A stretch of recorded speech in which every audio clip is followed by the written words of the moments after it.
It had been 6 months since my wife of 22 years, Melissa Layton, had informed me that she had fallen in love with someone else and wanted a divorce.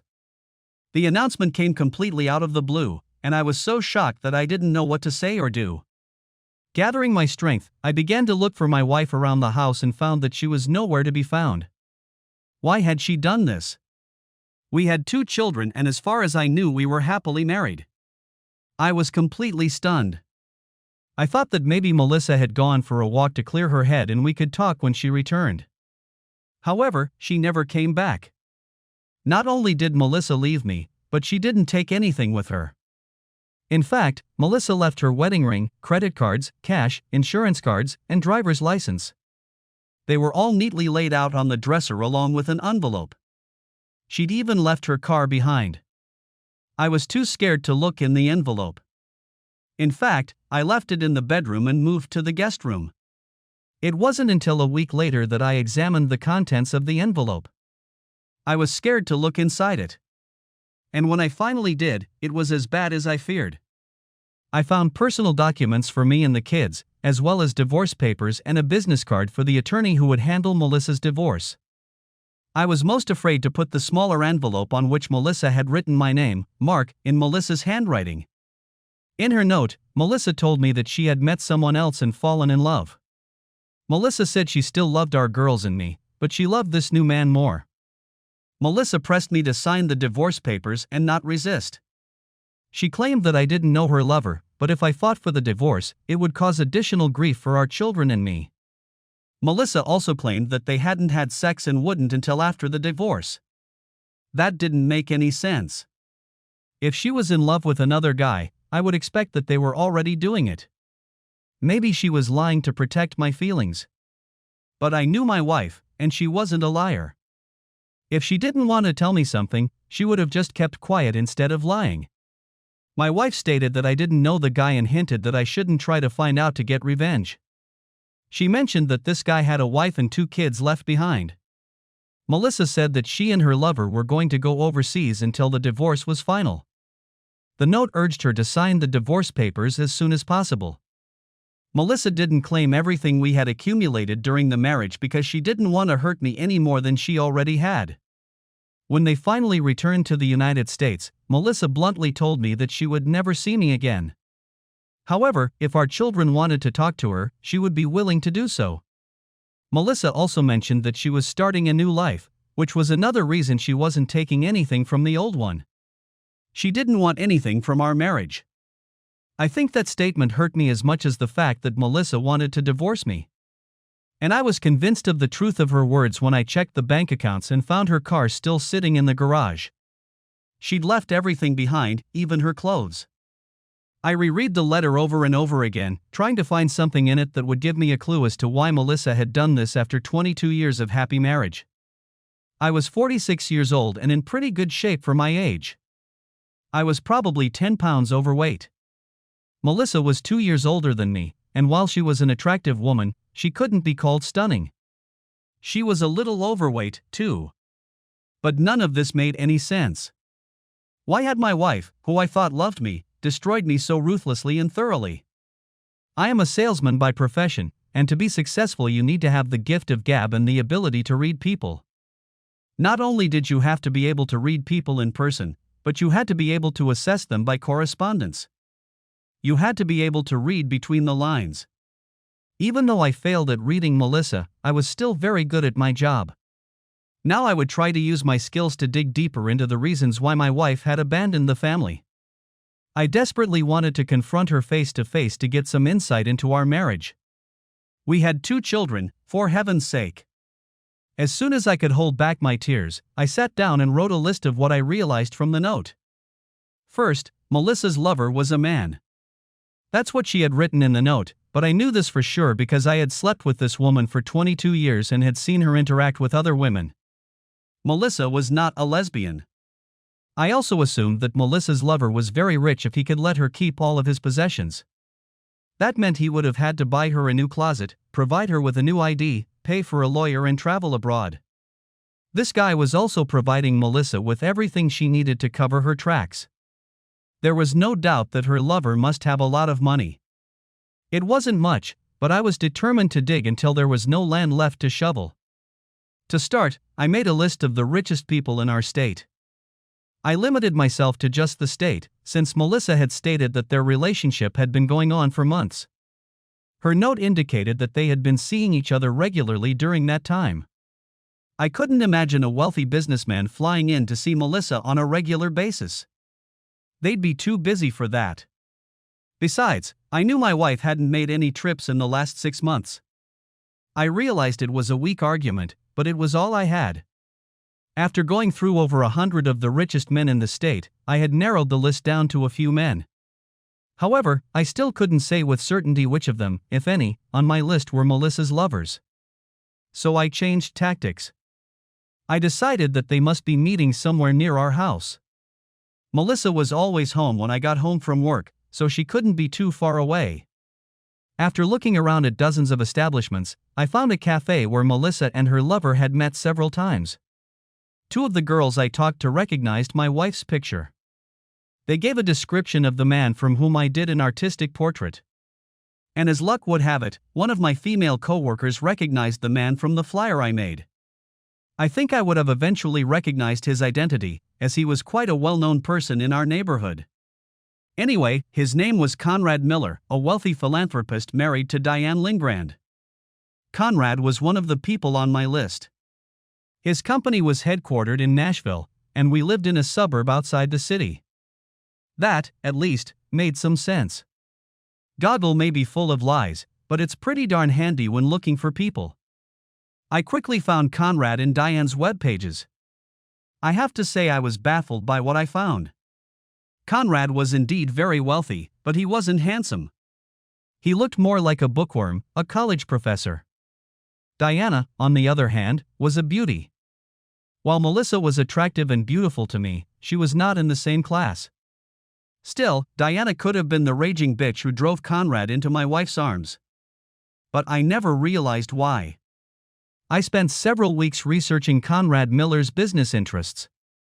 I'm not a financial analyst, but Conrad's business was certainly diversified. About a third of his businesses were publicly traded, so it was easy to get information about them. However, 2/3 of his business interests were privately held, making it very difficult to get useful information. In the months when I was trying to narrow down the richest people in the state, a pop-up ad caught my eye. It was a game that allowed you to pretend you were a day trader. I decided to buy it because I thought it would help me narrow my list, and when I found the man who stole my wife, it would give me some insight into his character.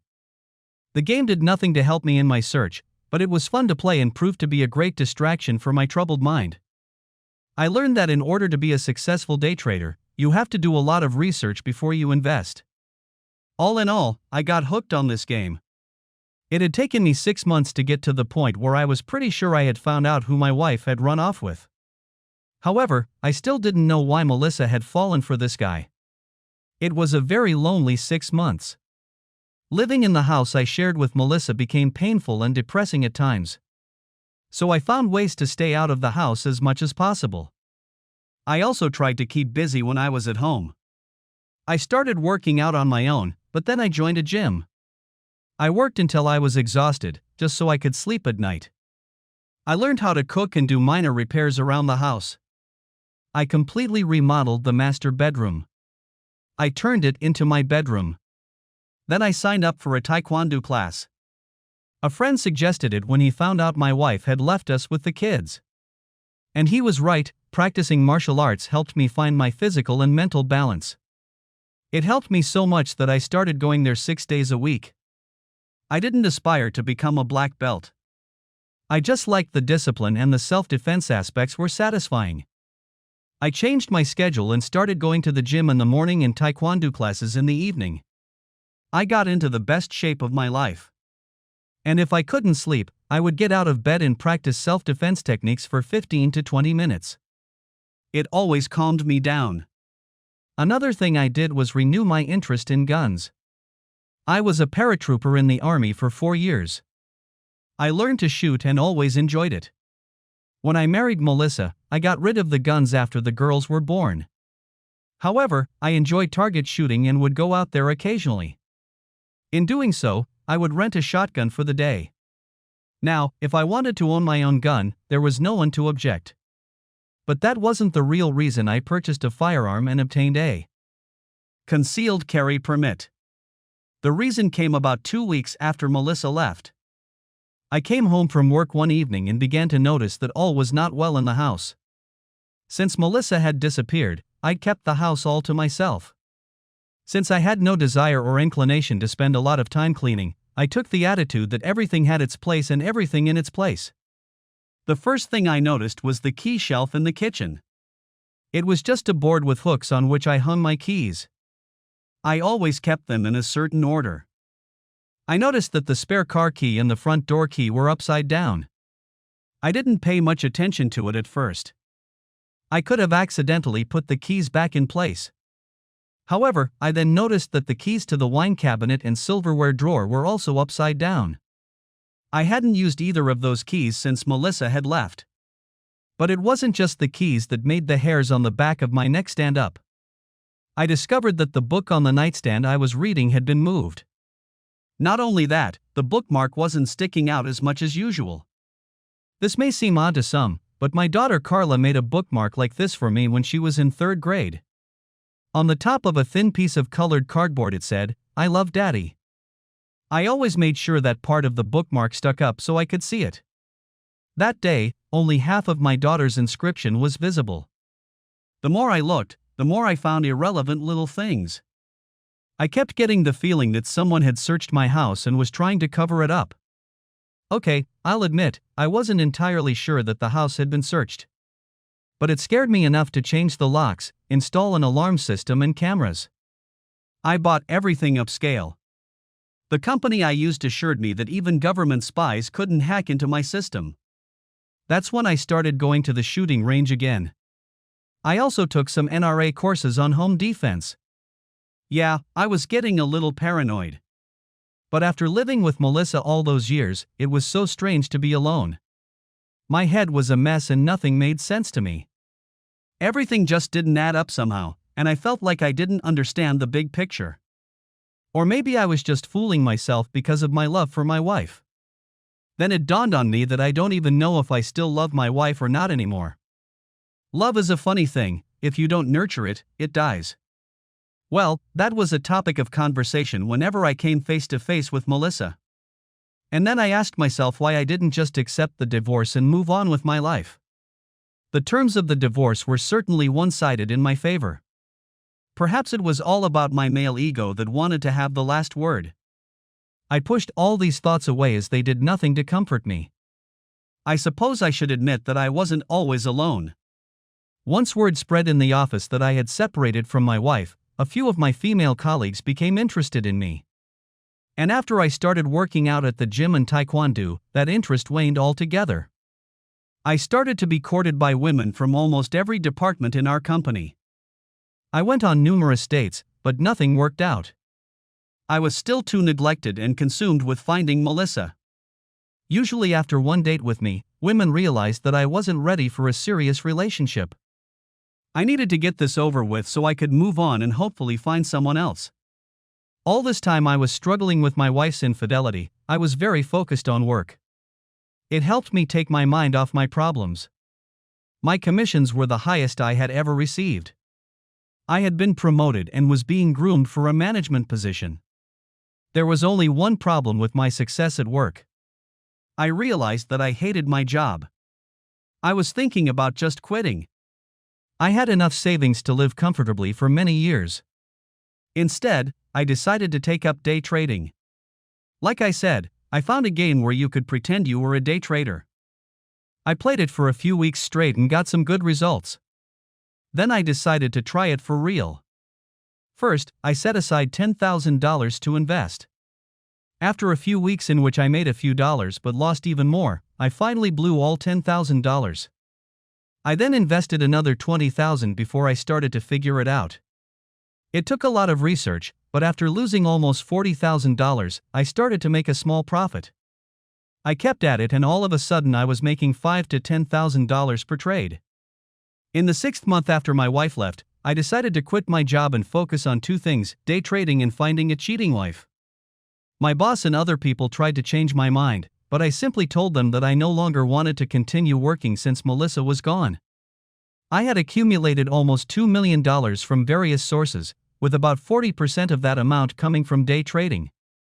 The rest was savings and equity in a house that was not mortgaged. On top of that, I had another $400,000 in a 401k that I could use if necessary. I would have to pay penalties, but so what? When I found out who my wife's lover was, I realized that he was not a millionaire but, in fact, a billionaire. My chances of getting close to him were nil. Besides, he seemed to be on the road all the time. So I decided to try to find out as much as I could about his wife, Diane. Once again, I turned to the internet. Unfortunately, there wasn't much there, as she led a reclusive lifestyle. There were rumors that they were estranged from each other, which was not surprising. The few photos could not hide her beauty, but they were not very good. But I did learn something. Conrad had a large estate in Tuxedo, New York. And apparently that's where his wife and children lived. Apparently, he didn't spend much time there. I found out about all this around the same time I quit my job. There was nothing tying me to one place now. In fact, all I needed was a laptop, a few changes of clothes, and my new camera with a few expensive lenses. With these items and a full tank of gas, I was free to travel. Of course, my daughters, Katie and Carla, were close by. But I didn't worry about them. Kathy was married and living in another state. Carla was attending college out of state, but decided to graduate this summer. She wanted to go to graduate school in the fall. I was still in constant contact with both of them, and my girls were a pillar of support for me. Unfortunately, they took their mother's passing hard. Carla was especially bitter because she was very close to her mother. In the beginning, Carla assumed that her mother had left because of something I had done. But after a few weeks of no contact with her mother, Carla's anger was redirected at me. And unfortunately, I didn't help the situation.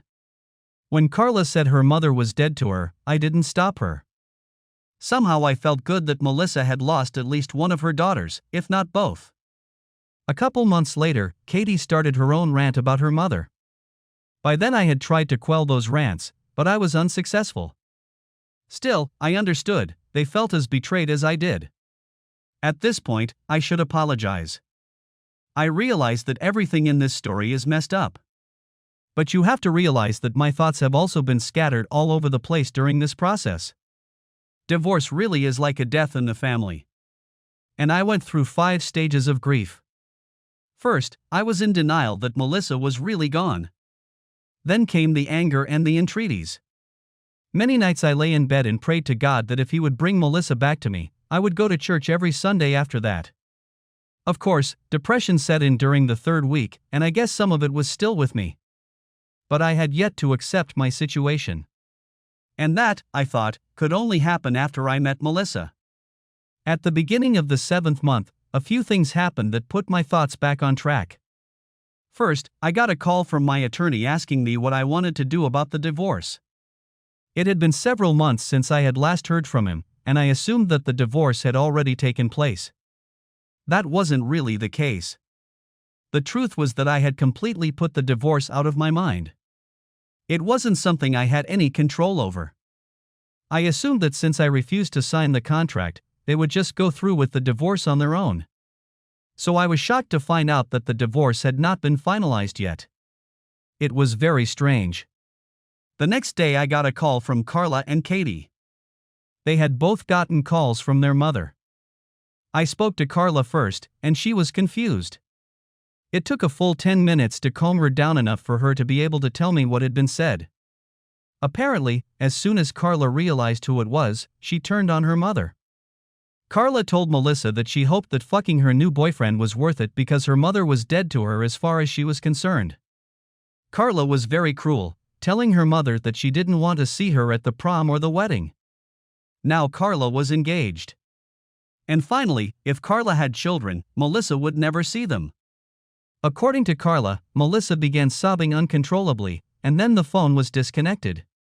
About a half hour later, I got a call from Kathy, who was almost as upset as her sister. Katie, however, had a more civilized conversation. At least she tried to find out what her mother had been up to and where she was. Melissa, of course, refused to give her any details. For many months I had kept nothing from my girls, so they knew about Conrad Miller. Katie, as the more sensible of my two daughters, tried to shock her mother into telling more. Katie calmly told her mother that she knew her lover was Conrad Miller. According to Kathy, her mother gasped at this information and tried to deny everything. But at this point, Katie lost her patience, and my daughter recounted to me the entire conversation she could remember. After telling Melissa about Conrad Miller, Katie wouldn't listen to her mother's rebuttal. "Look, Mom, this conversation is pointless," Katie snapped back. "You obviously don't care about Carla and me, or you wouldn't have left us. And what you did to Dad was just mean and disgusting." "Katie, honey, I'm so sorry," Melissa interjected. "I love you and your sister very much. But I had to do it." "Really, Mom?" Katie snorted.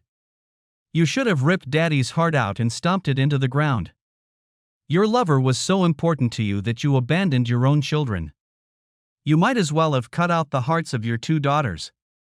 In your note to your father, you said you would grant us the privilege of contacting you if we wanted to. That's just fucked up. And if you haven't figured it out yet, we've decided to have nothing to do with you." At that point, according to Katie, Melissa burst into tears. And all she kept repeating was, "I'm so sorry. I'm so sorry. I still love you all." Then the phone disconnected. Around 3 o'clock the next morning, my phone started ringing. I'm sure you can all understand me. When you awaken from a sound sleep at this ungodly hour, your heart is pounding at 1,000,000 miles a minute and your brain is in total confusion. All you can think is that something terrible has happened. I was terrified for my two girls. After 2 tries, I finally picked up the phone. "Hello. Mark, I'm so sorry. My 2 girls hate me." I was sure it was Melissa, but I needed confirmation. So I asked, "Who is it?" The phone went dead. I immediately pressed *69 and got the number that had just called me. I immediately called back, but no one answered. Later that day, when I called the number again, I was told it was no longer in service. However, I was able to find out that the call was from Tuxedo, New York. It turned out that Melissa had returned to the United States and was living with her lover in New York. But that didn't make any sense. I knew Conrad had an estate there, but it was supposed to be the residence of his wife and children. Perhaps his wife and children were away. Or maybe now that Conrad was back in this country, he decided to visit his children. About a month ago, I learned that Diane Lindgrand was supposedly living on the estate with her children. I tried to contact her by telephone, but it was a futile endeavor. I was politely told that the lady of the house would not take calls from strangers. Realizing that I was dealing with super rich people, I decided that I would have to contact Diana another way. I spent the next day making a series of trades.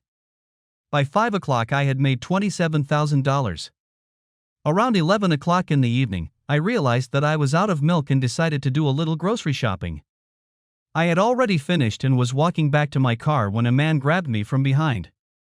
He whispered in my ear, "You need to stop bothering Mr. Miller." At that moment, all the anger and bitterness I had been holding back came rushing out. Using my self-defense skills, I quickly turned around, kicked my attacker in the side of the knee and grabbed his wrist, twisting it hard behind his back. "Who the hell are you?" I demanded, looking at the man who was on his knees squirming in pain. He looked to be in his early 30s and was clearly in good shape, but he couldn't move. I had him in such a grip that I could have broken his wrist and elbow in one sharp motion. This guy didn't look like a mugger, or even someone with a strong weapon. But he still had a sense of professionalism about him. "You're making a big mistake," the man said through clenched teeth. At that moment I felt the gun pressed against my head. "Let him go," the voice commanded. But I didn't let it go. Instead, I turned to my sales training. It was a negotiation. "I think we're having a Mexican standoff here," I said quietly. "You can shoot me, but I'll still break your friend's arm in 2 places. He'll be crippled for life. Not only that, people will hear the shot and come running. They might even catch you before you can get away. The man seemed to hesitate, so I decided to bluff. Besides, I have a hidden microphone with me. What we're saying right now is being transmitted to the recorder. You won't be able to find the recorder before the police do. And when they do, it will link Conrad Miller to the murder. All right, the man finally said, what do you propose to do? First, you're going to take 2 steps back, I said, much calmer than I felt. Hold your gun at gunpoint. Once you do that, I'll lift your friend off the ground. But then he'll be facing you and covering me. If I understood your assignment for today correctly, you should have warned me to stay away from Mr. Miller. Consider your threat carried out. Then I want you to start walking away. When I feel safe, I'll let your friend go. All right, the man agreed. We were told to just warn you, but not to hurt you this time. Good, I said, trying not to give off a look of relief. I'm glad we're all reasonable people here. Now step back 2 steps. I heard the man crawl backward. I slowly lifted his friend off the ground. The look of pure rage on his face told me that he was still dangerous. It was clear that the man felt completely humiliated. Listen, asshole, I growled in his ear. I can still cripple you. What's more, I can kill you before your friend can get a shot off. But we don't want things to go south, do we? I clung tighter to the man and twisted some more. I heard him gasp, and then he nodded his head. Now turn around and walk away, I said to the other man. Reluctantly, he did as I told him. When he was about 50 feet away, he turned and looked at me. You said you'd let him go, the man objected. I will, just as soon as you're too far away to be a threat to me. After all, I'm not the asshole who started this. The man turned and continued walking away. When he was about 75 feet away, I let go of the man I was holding and pushed him toward my friend. Instead of following his friend, the man I was holding turned to face me. You have been warned. Stay away from Mr. Miller. At that moment, I pulled out my 9mm pistol and pointed it at his head. Tell your boss, I don't care about him. If he wants to keep his dirty little secrets about stealing other people's wives, he'd better leave me alone. When my gun suddenly appeared, the assailant turned pale. I guess he didn't realize I was armed. I thought about following the men, but decided I couldn't follow their car unless they knew. Even if I got the license plate number, it wouldn't be connected to Conrad. No, at this point I needed to think and plan. I had clearly stirred up a hornet's nest, but I wasn't sure exactly what had caused that reaction. So I gathered my groceries from the parking lot and headed home. Taking the key from the chalkboard, I opened the wine cabinet. I don't drink often, but I definitely needed a drink tonight. When my nerves calmed, I sat down at the kitchen table and began to list what I knew, hoping to formulate a plan. First of all, Conrad Miller was definitely the man Melissa had run off with. But the question of why still haunted me. Conrad's wife was gorgeous, and from what I'd read, she was a kind and generous person. Why would a billionaire choose my wife over this beautiful woman? Maybe Diana really was a bitch? But if she was, the media certainly didn't pay attention. And we all know how the media loves to trash celebrities. Eventually I decided that Conrad was probably provoked by my daughter Katie's mention that we knew Melissa had run off with Conrad Miller. That, and my phone call a month ago to Conrad's wife, had probably irritated the billionaire. At one point, desperate to understand why Melissa had abandoned the girls and me, I wondered if she was in the witness protection program. That would explain the sudden departure and leaving everything behind. But if that was the case, why wouldn't she take the girls with her, even if she didn't need me? Of course, they'd still be in danger. But after tonight, I'd given up on that idea. These men weren't trained government agents. Federal marshals would never threaten people, or at least I didn't think so. But in any case, they had been negligent and allowed me to disarm one of them. Even after nearly 6 months of intense martial arts training, I shouldn't have done that. The more I thought about it, the more convinced I became that these men worked for Conrad Miller. That led me to 2 questions. Why did Conrad want to keep me away from Melissa? And why did Melissa just disappear without coming to me and discussing what she planned to do? The why question kept running through my head. These questions got me thinking about Melissa before we started dating. When we got married, she was 26. I knew she had worked as an accountant after graduating from high school. She lived with her parents for a while and then had her own apartment for a few years before we were married. Her parents had died in a house fire before we even started dating. With the destruction of the family hearth, almost all of Melissa's memories of her early life were gone. It struck me that I knew almost nothing about Melissa before we started dating. Then there was the issue of Melissa's cell phone. She insisted that her cell phone be separate from mine and the girls'. Even though it would have been cheaper to use the family plan, she insisted on having her own cell phone plan and even sent bills directly to her. I never saw a single statement, and there were no copies of her phone bills in the house. Ever since she left me, the cell phone issues have kept me busy. About the time I found out about Conrad Miller and the divorce default, I came up with an ingenious way to get copies of Melissa's cell phone bills. I requested a meeting with Melissa's attorney under the pretense of discussing the final divorce settlement. I told him I was skeptical of everything and wanted to see copies of all the documents before making a decision. He agreed and everything was spread out on the conference table for me to review. I put my briefcase in front of me and began to read the documents. What I wanted to see most of all was the general power of attorney. Melissa had given it to her attorney to finalize it. As I looked through the document, I took pictures with my small but very clear camera. After taking all these pictures, I told Melissa's attorney that I would think about what I should do and contact him. When I got home, I downloaded the pictures of the power of attorney onto my computer. Using a program I bought online, I reformatted the document so that it looked like a true copy. The only change I made was to list myself as the owner of that power of attorney. I knew that my altered power of attorney would not pass the rigorous screening process. Nevertheless, when I showed it to the salesman at one of the cell phone operators' showrooms, I felt confident that it would work. However, they ran into one problem that could have derailed my plan. They needed Melissa's password. That threw me off balance for a moment. Then I remembered that I had once seen Melissa enter her password into a computer. She didn't know I was standing behind her back, so I decided not to bother her at that moment. It was the combination of our daughter's birth dates. It was the only password Melissa knew, so I took a chance and used it. It turned out to be correct, and through my deception I gained two pieces of information. First, I learned that my cell phone was disconnected shortly after Melissa left me. I also obtained statements for the last year prior to Melissa's departure.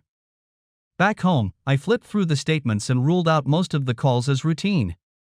But once a month, Melissa had called a number in Nashville about 4 months before she'd left me. The calls were made on the same day and at the same time each month.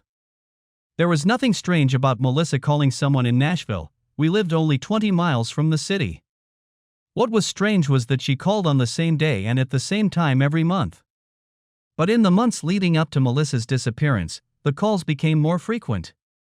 And the day before she left, there were 5 calls to this number. The last call was just before I got home that fateful day. The realization that Melissa had been calling her lover all this time made my anger skyrocket. But immediately, another thought made me slow down dramatically.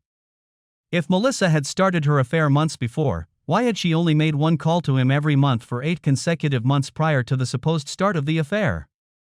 And why did those calls always fall on the same day of the month? The sudden flurry of calls raised questions to which I had no answers. Could the affair have suddenly flared up in the last few months? Probably, but it still didn't make sense. I called the number listed, but as I expected, it was disconnected. I was so hopeful, but the phone bills turned out to be another dead end. It was getting so frustrating that I thought again that I should just sign the divorce papers and move on with my life. But in the back of my mind, I knew that by doing that, I wouldn't find peace. I needed to understand why. After a late-night meeting in the parking lot, I realized that the only piece of information I hadn't fully researched was the estate in Tuxedo, New York. So I packed up my car and made the 13-hour drive to New York City. I had only the thinnest of plans, which made me very anxious. As I drove, I tried to develop something resembling a workable plan. I had not succeeded in doing so. It also bothered me that I had brought my gun with me and New York didn't recognize my concealed carry permit. It's funny how New York has some of the toughest gun control laws in the country, and yet has one of the highest murder rates. When I arrived in Tuxedo, I stayed at a motel. I wanted to pay cash, but they insisted on a credit card. We compromised and I let them swipe my credit card, assuring them that it would not be processed unnecessarily. I told them I was hiding from my wife until our divorce was final. They seemed to sympathize. Then I looked around the estate. It was quite extensive, and only a small part of it was visible from the road. There was a high wall around it, so that outsiders couldn't see anything. There appeared to be people standing in front of the gate. They were pretty well hidden, but with the telephoto lens on my camera I was able to make out 3 men just inside the closed gate. I took 3 or 4 pictures of each guard. Looking through them, I enlarged each photo and discovered something interesting. One of the guards was the same man I had disarmed that night in the parking lot. I was definitely in the right place. I just needed to find a way to get in or see what was going on in there. As I watched, 2 trucks pulled up and I got chills. They were moving trucks. If they were planning to get away, I might never find them again. However, one of the guards came out and said something to the drivers. A few minutes later, the trucks left. However, I was sure they would be back. Now I was desperate. I needed to get into that house. But I'm not a super secret agent with all sorts of special gadgets. I kept racking my brain trying to figure out how to get in. Each idea I quickly dismissed as ridiculous. The estate took up a whole block, so I slowly walked around it a few times, trying to get past the front gate. To do that, I cut down the side streets and then back up again. On the 3rd lap, I finally saw it. There was a large tree in the northwest corner, several limbs seemed to protrude slightly over the wall. It was a crazy idea, but it was all I had. I used the phone to find the nearest hardware store. Fortunately, it was less than half a mile from the house. I rushed to the store and bought a folding ladder and a rope.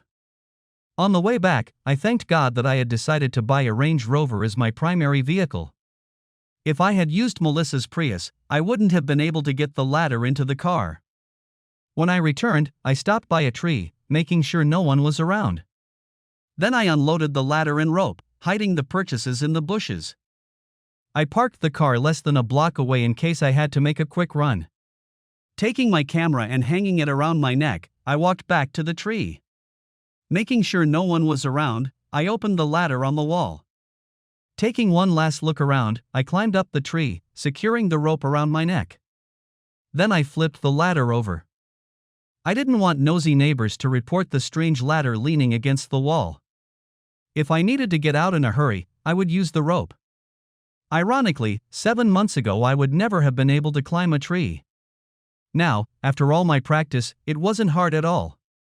I climbed the tree even higher until I had an unobstructed view of the entire backyard. It was large and beautifully landscaped. There was a patio with a very expensive grill, outdoor patio furniture, and a TV hanging on the wall. But the centerpiece of the backyard was a large oval-shaped pool with a waterfall and slide. However, that wasn't what caught my eye. I couldn't believe it. There was Diana Lindgren lying on a chaise lounge, reading a book. She looked even more beautiful in person. Then I saw the sliding glass door open and someone came out of the house. It was a man, but he stayed in the shadows of the porch for several minutes, so I couldn't make out who it was. Finally, he walked over to Diane and kissed her. I was completely shocked when I saw it was Conrad Miller. It was total crap. He stole my wife and still continues to date his wife. Then I heard a noise from inside the house. 2 men with silenced pistols ordered the couple back into the house. I had no idea what was going on except that it was bad, very bad. I pulled out my cell phone and called 911. I asked the operator to send the police because there had been a shooting. I didn't know if there was one, but I was sure there would be. Besides, this way the police would arrive faster. I had already untied the rope, so all I had to do was throw it down. The descent took only a few seconds. Then I rushed toward the house. All the way across the lawn I expected someone to come out and shoot me. But no shots were fired. When I got to the sliding glass door, I found that it was still open. As quietly as I could, I slipped inside and crawled to where the voices were coming from. When I looked into the spacious living room, I found 7 people there. 4 of them were unfamiliar to me. But the other 3 I recognized immediately. My heart sank when I recognized Melissa as one of them. Melissa sat on the couch next to Diane and her husband sat on the other side of his wife. "Please, Gino," Conrad begged. "Let the women go. I'm the one who took the money. I can pay you back everything and more." "It's not about money now," said a short, dense man with an unpleasant smile. "It's about honor. You stole from us. That was bad enough. But that bitch got my brother Johnny sent to prison for 20 years. I was horrified when I saw Gino pointing a gun at my wife. Gino, she didn't do it." "I did," Diana said defiantly. "I used her computer to send all the important information to the government. She had nothing to do with it." "But she provided all the information," Gino said. "Besides, it doesn't matter. She knows too much, and I'm not going to leave loose ends." "Since you're going to kill us anyway," Conrad spoke up, "do you mind if I ask a few questions?" "Why not?" Gino said with an unpleasant smile. "I have a few minutes. I've sent one of my men to see if my assumption is correct." "What's that assumption?" asked Conrad. Gino chuckled. "I have to admit I was surprised when our accountant showed up last night. We've been keeping an eye on the place for the past few weeks. I figured your wife would eventually lead us to you. But then you came back here. There must have been a reason for you to risk coming back to this house. Otherwise you would have just asked your wife to meet you somewhere. There is something here that you wanted, and your wife couldn't get it for you." At that moment another man entered the room. "You were right, Gino," he said with a smile. "I found a safe hidden in the floor." "I thought so," Gino smiled, turning to Conrad. "Your problem was that you loved your wife too much. You tried to shield her from what you were doing. You should have trusted her with the combination. It didn't matter, though. We planned to follow her anyway, and she would lead us to you." Conrad looked at his wife and sighed sadly. Then he looked at Gino again. "But why did you choose Melissa?" "She was just an accountant." "She was your personal accountant," Gino corrected. "You always treated her more like a daughter than an employee."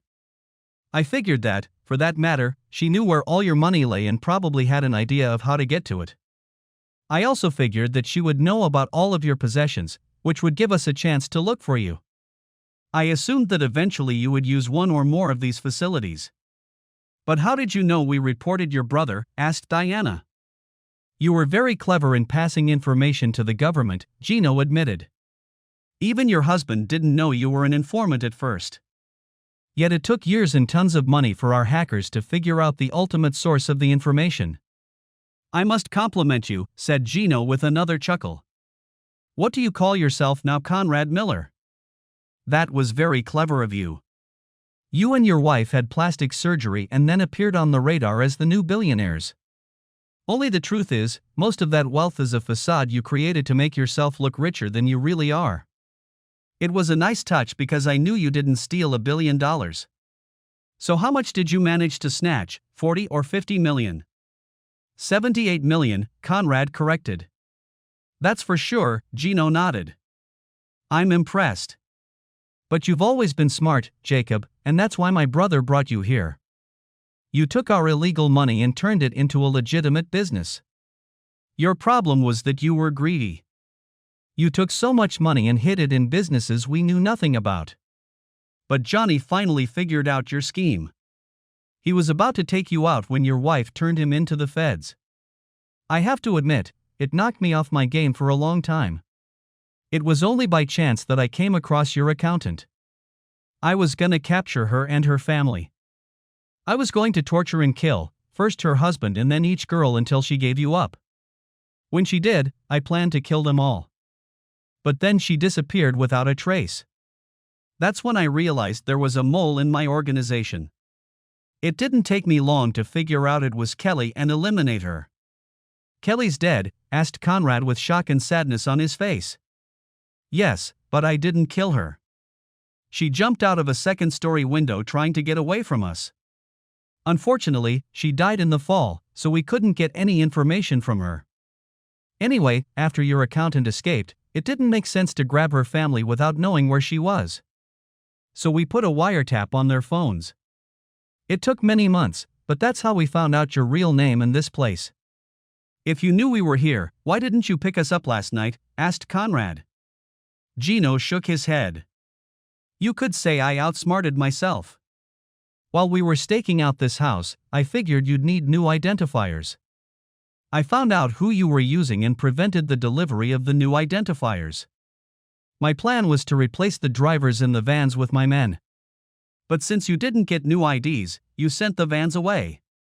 Then I decided to make my move anyway, and here we are. Enough talk. We can do this the easy way or the hard way. I need the combination to the safe. If you don't give it to me, I'll kill first your accountant, then your wife, and finally you. Worst case scenario, I'll just open the safe." As I stood there, hiding from prying eyes, it all made sense. But what to do? In a flash of insight, I realized I had only one way out. "Gino, I used to think you couldn't find a lesser piece of shit than your brother," Conrad said with a snarl, "but you've proven me wrong." "I'll take that as a compliment," Gino said with a laugh. "But don't worry, I'll pass on your wishes to Johnny. Now it's time to call it a day."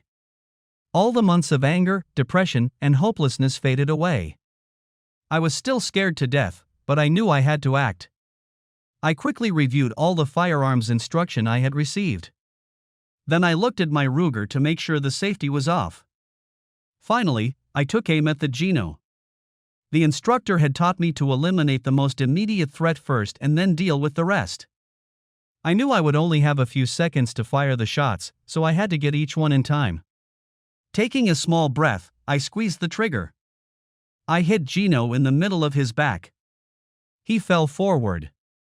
I then shot the man with the gun pointed at Melissa and he fell backwards. I fired again and hit the third man before they returned fire. One of their bullets hit my left side, but I refused to stop shooting. Finally, the fourth and fifth men went down, but I was hit again. I felt a bullet enter my left shoulder. At some point, one of the bullets must have split my forehead, because blood ran down my face. I stood staring at Melissa, but I couldn't say anything. Her eyes grew wide as saucers, and she headed toward me. I remember hearing the howl of police cars before everything went dark. When I woke up, I realized I was in the hospital and remembered everything that had happened. It was dark outside, and my room was just me and a bunch of medical equipment. I also realized that I was handcuffed to my bed. I was in pain, so I pressed the nurse call button. To my surprise, Melissa burst into the room along with a police officer. "Mark," she said in a panic, "are you okay?" "I'm just in pain," I said weakly. I was hoping someone could give me something for the pain. A few seconds later, a nurse appeared with a syringe. She went to the floor and pumped the painkiller into it. The pain started to subside. Melissa came to my side, and the policeman stood at the foot of my bed. "Oh, Mark," Melissa cried, "I'm so sorry I put you through all this. I just didn't know what else to do. I knew what Johnny and Gino were capable of, and I was terribly afraid of what they would do to you and the girls. I was desperate to protect you all. I hoped Conrad would find a way to rid us of Gino and his men. But he was just as scared as I was. He finally convinced me that the only way to protect you and the girls was to tell you that I had found a lover and divorce you. I almost broke down when I saw the pain in your eyes that day." Melissa started sobbing even harder. I reached out and took her hand. "You did it to protect the girls and me. And yes, it was very painful. I spent months trying to figure out why you left us. I was sure you were gone, but I needed to know why. And I'm so sorry. Obviously, I'm the one who led Gino and his men to you and Conrad.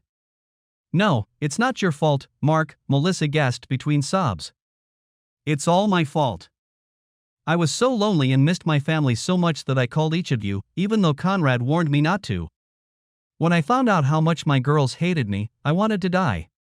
But even then, I couldn't tell any of you where I was or what was going on. Conrad worked feverishly to get us new IDs and find a new place to hide. The moving trucks had arrived, but we still had no IDs.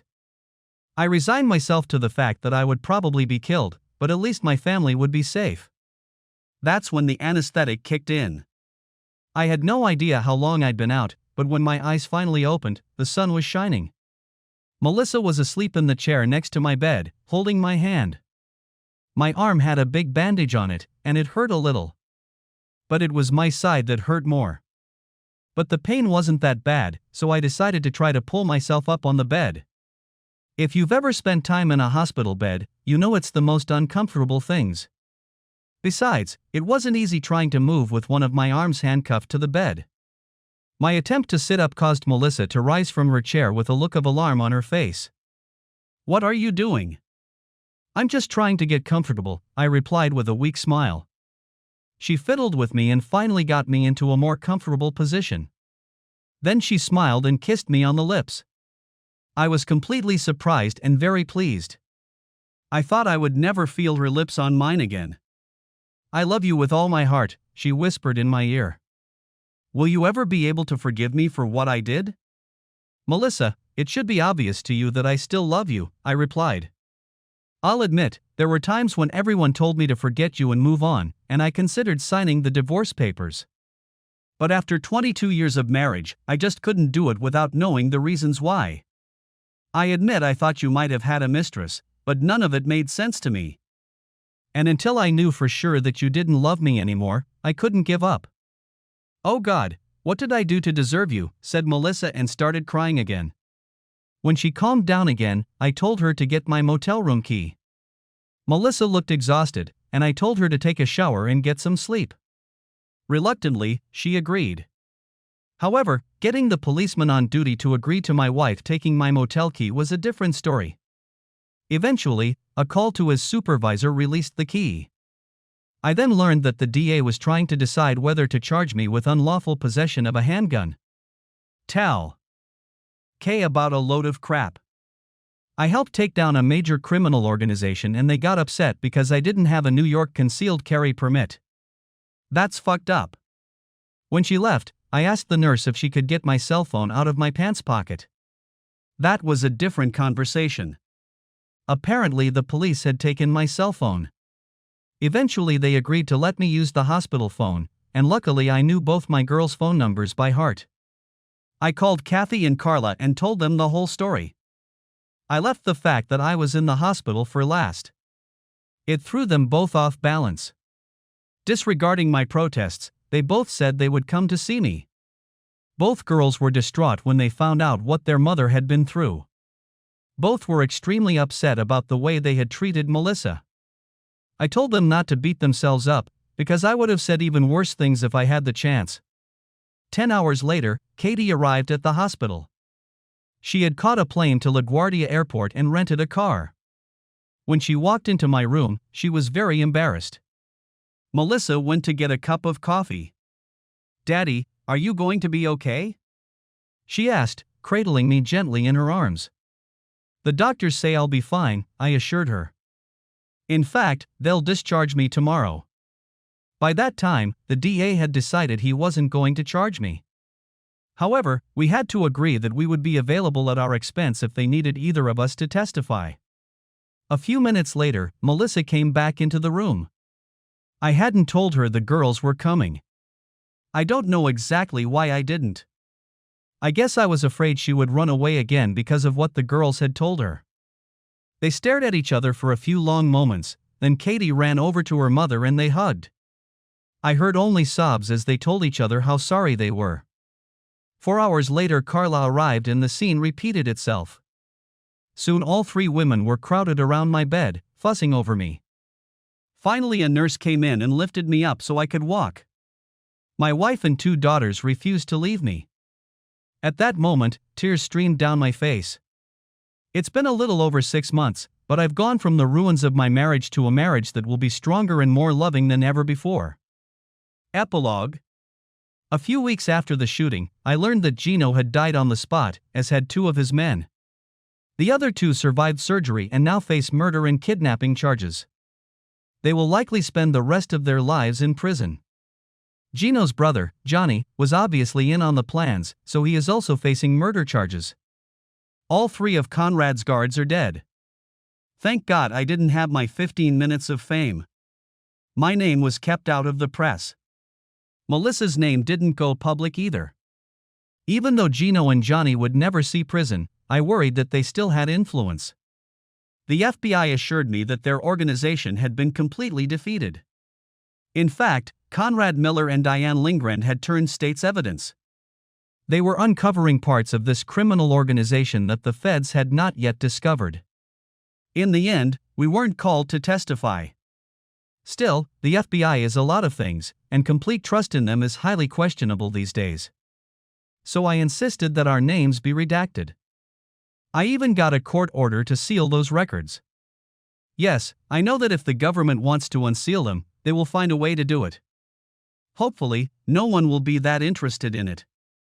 Conrad and Diane were sentenced to community service. Of course, this was conditioned on them surrendering the wealth they had accumulated with illegal money. Most of that money was in bitcoins, and the passwords to obtain that currency were in the safe. Nevertheless, Conrad and Diane must have had some very damaging information to trade for such an easy sentence. I also learned that 2 of their children lived with a nanny in Florida. One other thing I found amusing: as soon as Conrad and Diane finished their community service, they left the United States. I guess they didn't turn in all the money. And there was nothing the government could do because they disappeared. About a year later, we got a postcard from Spain. It simply said, "We're sorry for everything. Thank you." Melissa's return home took some adjustment for both of us. I was still holding a grudge for her leaving me. Logically, I understood why she'd done it, but I was still hurting from the wound she'd inflicted on me. At the same time, Melissa was suffering from nightmares. Sometimes she would wake up screaming. People can say what they want about counseling, but it helped us. Coming home was a bit of a shock for Melissa. Our house had changed a lot during her absence. All the renovations I had put off during our marriage were finished. The house was repainted a different color and our bedroom was completely redone. Melissa had to get used to me not going to work anymore. Well, that's not entirely true. I work from my office now, doing day trades. And since I set my own schedule, I take impromptu vacations with Melissa. She loves it. Melissa was very impressed with how trim I looked and started going to the gym with me in the mornings. However, she wasn't interested in taekwondo. We don't go every day like we used to. Now we go to the gym 3 times a week, and I go to taekwondo twice a week. Our sex life has been revitalized. I think we both realized that we can't take things for granted anymore. Carla is getting married in 3 months, and Melissa is busy preparing for the wedding. Katie is pregnant and already knows it's a boy. Both girls call almost every day to see how we are doing. Carla moved in with us for the first few weeks of my stay at home. Since I was still very tender, I slept in the guest room. Sometimes at night I would hear my bedroom door open and Carla would peek in. I know she was just checking to see how I was feeling. However, I was somewhat relieved when Carla finally returned to her apartment. I certainly love that she's so concerned about me, but I really don't need another wife. Melissa and I worry about each other too much already. And when we started sleeping together again, I would wake up when I felt her reach out to touch me and make sure I was still here. I'm not ashamed to admit that I do the same thing. At the beginning of all this, I desperately wanted to know why my wife left me. Now I know. She left me because she loved me.